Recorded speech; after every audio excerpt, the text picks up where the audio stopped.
المخوتين المغاربة، بغيت نقول لكم ان شاء الله المغرب مزيد من التقدم والنجاح ان شاء الله.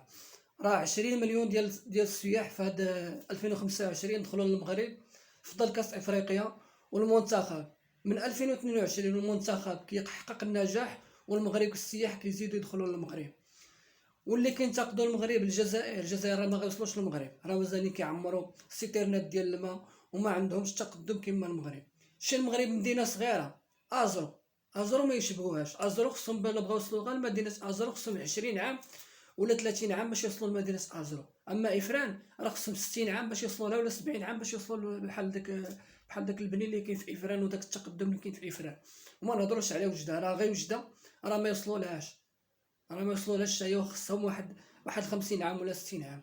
وتحياتي خوتي المغاربه، وديما النجاح ان شاء الله والتقدم لبلادنا، وديما مغرب.